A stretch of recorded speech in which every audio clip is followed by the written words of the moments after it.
Let's go!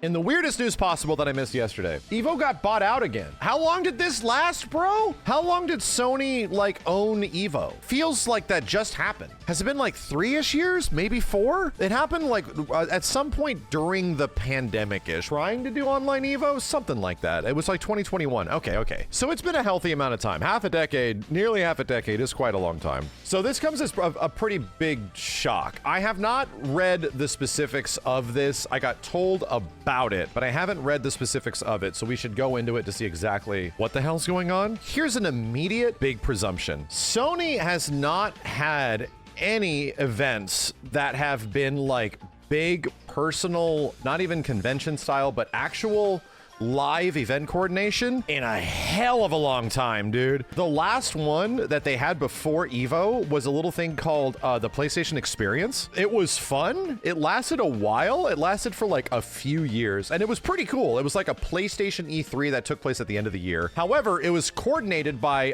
Adam Boyes when he was at Sony, who is, I believe now, one of the lead presidents at Iron Galaxy, was one of the big dudes that coordinated PlayStation Experience. He's the dude that introduced Final Fantasy VII Remake on stage at E3, right? Yeah, from what I understand, he was the one that was really in charge and like the champion of PlayStation live events, the PlayStation Experience. Oh, he's actually not at Iron Galaxy anymore. Anyway, yeah, he moves around a lot. He's done a lot of industry stuff. So, long story short, when he left, the PlayStation Experience immediately went away. And then several years later, Sony goes up and buys EVO. So to me, it felt like, oh, Sony's wanting to get back in to this like live events coordination thing, because they don't have a lot of like history with that outside of PlayStation Experience. But knowing how sort of hands-off Sony was with EVO, they sort of like own them. Things were sponsored by PlayStation. It felt like a sponsorship more than like a big PlayStation event. Maybe Tokon being there was probably because it was a Sony event. In all honesty, I doubt Tokon would have been there in 2025 if this EVO was not a PlayStation event. But because it did, it was like cool, and it was huge, and a ton of people were there, and it was like probably one of the biggest things of EVO this year is that, hey, one of the biggest, most anticipated fighting games out there right now is playable for the first time.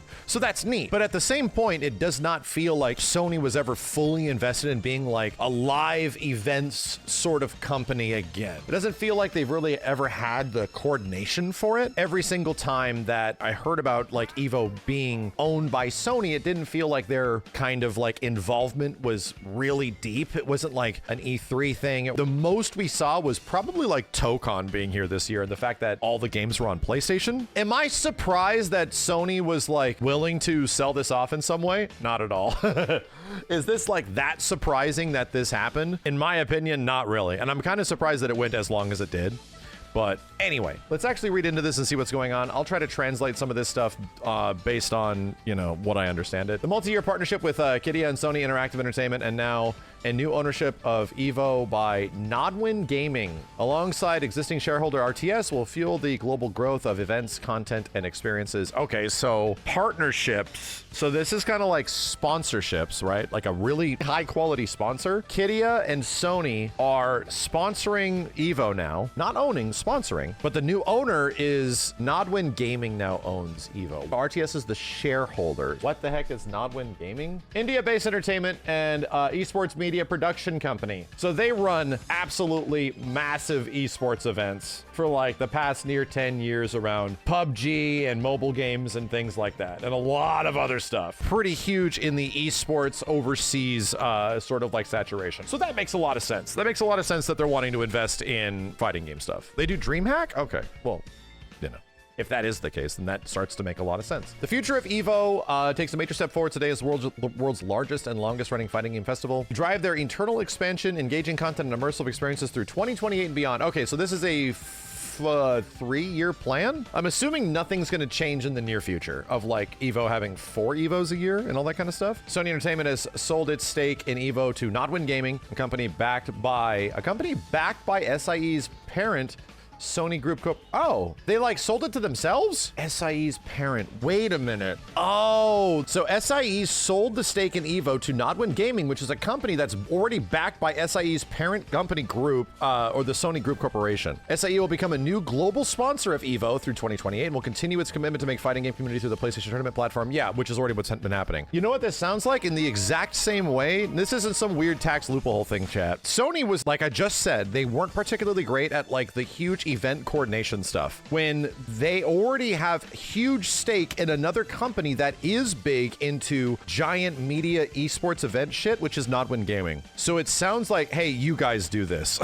That's what it sounds like. It sounds like it's a big shift in responsibilities and obviously like investment and management, because Sony proper is probably not particularly the best at this, and they've likely learned that over the past 3 years. Like, hey, we already have like a huge stake in Nodwin Gaming. Why don't these guys do it? That's my initial translation of what's going on here. When SAE acquired EVO in 2021 with RTS, our goal is to help the EVO community grow and spotlight the skills and passion of the fighting game fans, yada, yada, yada. From Phil, the SVP and head of global partner development and relations at Sony, as SIE transitions to become an EVO sponsor, the momentum for EVO has never been stronger. Following a successful Vegas event and upcoming expansion into new regions, we look forward to supporting the community of EVO globally. Yeah, continued growth of EVO globally. So it sounds like they wanted, and obviously if Nodwin Gaming and all the esports involvement in events that they have across the world is and it's an Indian company, but it sounds like they're relatively big in terms of like making events at many different places. Yeah, it makes a whole bunch of sense why they would be giving them the reins. Like, here, you pilot this ship. You're better at this than we initially are. The new owner, Nodwin Gaming's leading name in South Asian gaming, esports, youth entertainment industries, EVO complementing. Yeah, okay. This is starting to make a lot of sense. It isn't that Sony isn't interested and we're giving up on this stuff. No, they are still doing all of their PlayStation focused and coordinated activations on the PlayStation, like literal network. It's just they aren't going to be managing the big physical events and all that kind of stuff anymore. And I'm assuming all the people at EVO are staying the same. Like Rick and everybody, I'm assuming they stay the same. EVO was built by a team whose authenticity and passion for the fighting game community is unmatched. From Nodwin Gaming co-founder Akshat Rathi, we will continue SIE's great work and honor the legacy of everyone who has made it what it is today, while opening the door for a new generation to experience the spirit of EVO. That all sounds very good. We shall see. Kidia, which became a global partner of EVO in 2024, announced today that the company is investing in RTS. So Kidia is investing in RTS, and RTS is heavily invested in EVO. Co-owner and operator of EVO will extend its global partnership with EVO through 2027. So this is Nodwin Gaming partnership to 2028, Kidia to 2027. Makes sense. They've been a big part of it for a while. Teaming up strengthens the future of RTS and what we're building with EVO. The realignment and new partnerships will support EVO's vision for more original content to engage the community and continue to push the boundaries. Yeah. Popularity and global presence of EVO has continued to grow. More recently, EVO's flagship event in Vegas attracted fans and competitors from 60 countries and crowned champions across 16 different fighting game titles. Festival, yes, we know, EVO is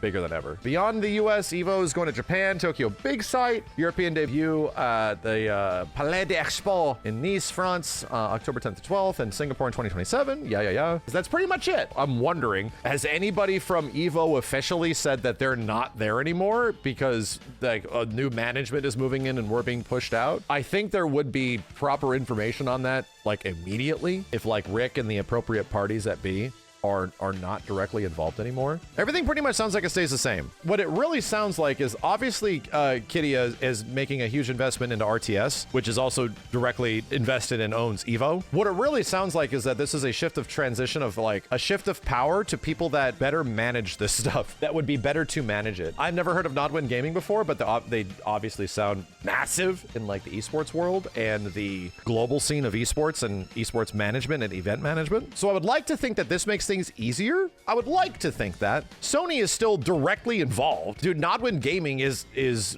literally backed by Sony's parent group. So they just shifted over to another company that they mostly keep in check so that they can be the ones handling what's going on. I don't know if it's a proxy company or something like that, but like Sony Group Corporation already works with Nodwin Gaming directly. Sounds like you guys are relatively good at this. I would like to think that's it. I already can see that people will see names on this stuff and will immediately see like big doom and gloom. And yeah, my hearing of this was immediately like, oh boy. But it more sounds like Sony as a company and their involvement in EVO was never particularly felt like it lined up, because Sony has no live events shit, bro. They have like nothing. And EVO is literally a giant 4 thing per year event, live event, one every quarter.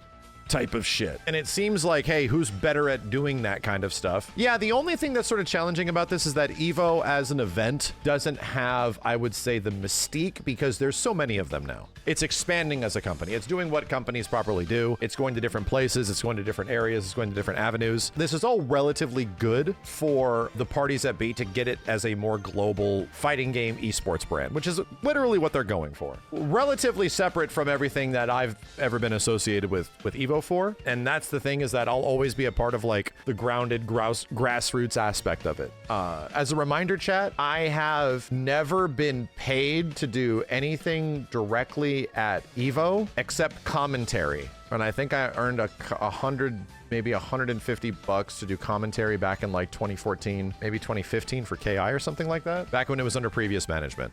Everything else we've ever done at EVO, we just do because like the whole community is there, man. Like everybody's there. This is the place to be. This is where everyone shows up. Our religion, you know, and everyone congregates to this one spot, like especially one time a year. Now it's like 14 times, not 14, but like 4 times a year potentially. And yeah, we would just go to make it special in some way, to like give back to the community or hold events and all that kind of stuff. So that has been my literal involvement with EVO since 2012, is that we have been directly involved in some way. But that involvement is very, I would say, not like official. They help us out, they give us the space, and Rick and all the appropriate crew have been wonderful in pretty much covering the costs in association with that. But we pretty much do it with our own time and our own budget, and it's very expensive. I tell you what, man, getting everybody down to EVO and, you know, making that a possibility and staying there and setting things up and getting things made for the show is very expensive. It's a special thing. You know, we get to have a big watch party with everybody. Anyway, I don't see this as necessarily being bad news. It's just like, it sounds like just a shift of management, and I don't anticipate much is going to change. Do I anticipate this is going to change what we're doing at EVO? I don't know. All I can tell you is that next year I'm not streaming as much. What the fuck? I went way too hard. Tell you my involvement, I am definitely not going to be doing a 40-hour stream event over 3 days next year, dude. Like, that shit was stupid. We almost killed Kenny. He almost died. Anyway, I just streamed way too much, and I don't think we need to do that next year, but I definitely want to be there, have a presence. I think it will be much better if we had opportunities to do like, but we had so many viewers. I know the viewership is nice, man, and I get it. Like, everyone at home really dug everything we did, and that was the whole point, to bring EVO home to you, the curated EVO experience. But at the same point, man, I don't know if we need to be live for that long. I don't know if we need to be live for all of that time. I don't really think so. That was my commitment this time, to make it different from the previous one, was just to be on and streaming more. And then I realized maybe we don't need to have this nearly as much. Maybe only finals day? No, I don't.